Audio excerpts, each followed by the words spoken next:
Hi Gemini, this is your horoscope for May 2017. Thank you for joining me.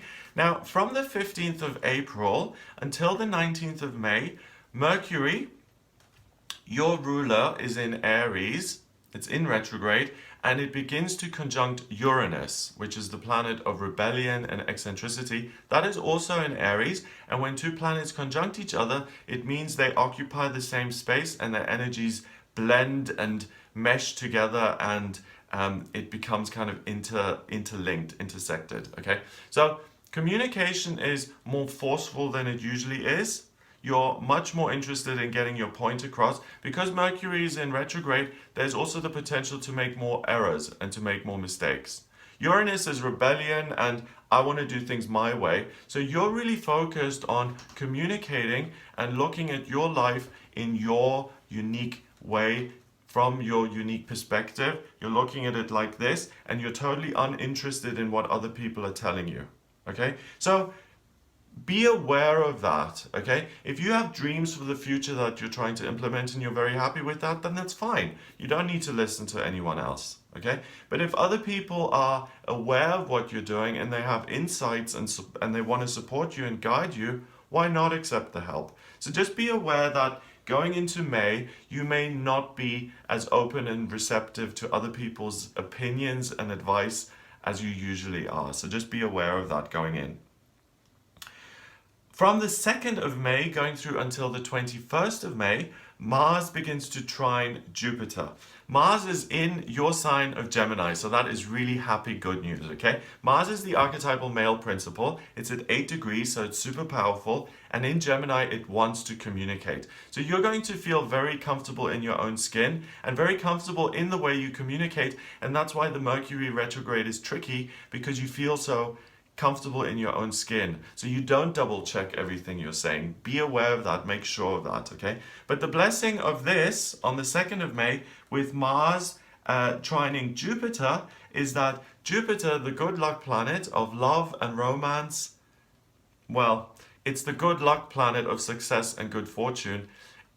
It applies to romance and love because it's in your 5th house.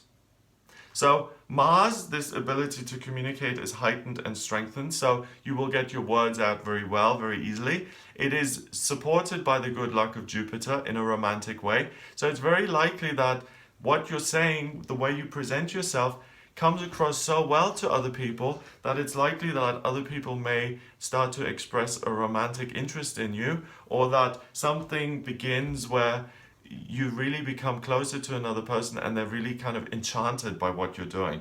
You really come across very well this month. You have this certain charm and appeal going on with this Mars and Jupiter.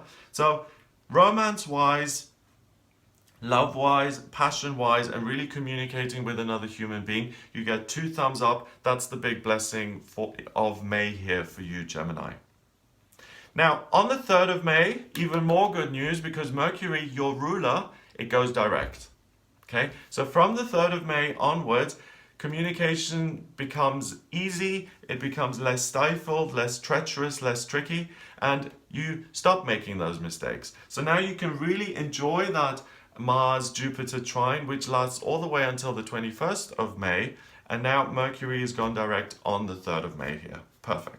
Also on the 3rd of May, going through until the 18th of May, we've got Mars squaring Neptune. Neptune's in your 10th. Mars is in your 1st house in Gemini, like I said. So you will have dreams and inspirations when it comes to your career, where you see yourself in future, where you would like to be.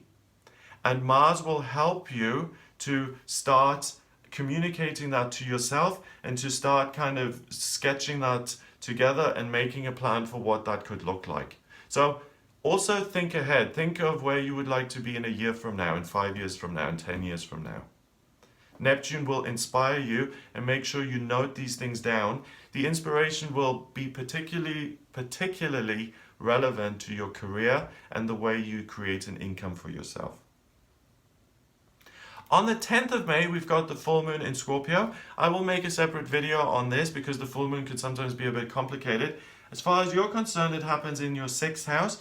You will understand something about your day-to-day routine, your work, on an emotional level, and you will gain greater emotional insight when it comes to your career, whether this is the maximum of your potential, whether you've reached it, whether you love this job. Things emotionally become clear. You know, I don't know about you, but sometimes, have you ever had the experience where you've asked someone how they're doing and they've said, well, I don't really know what I'm feeling right now. And that happens here at the beginning of the month. By the time this full moon comes around, you definitely know what you're feeling and you're 100% clear about what you would like to happen. Mars in Gemini then in your first house gives you the strength and power to communicate that to yourself, to be honest with yourself, and to say, I'm going to make this happen in real life.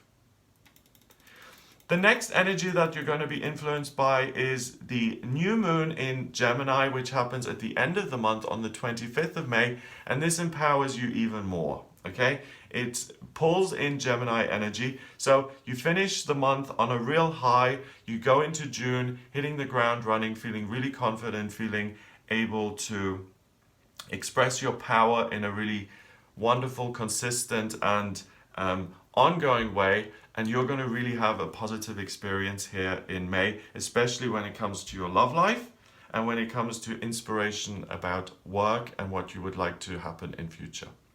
If you would like a private reading based on your birth chart, then please get in touch with me via my website. It's gregoryscott.com. Click on the readings tab to audio reading. Please remember to subscribe to this YouTube channel, and I will speak to you next month.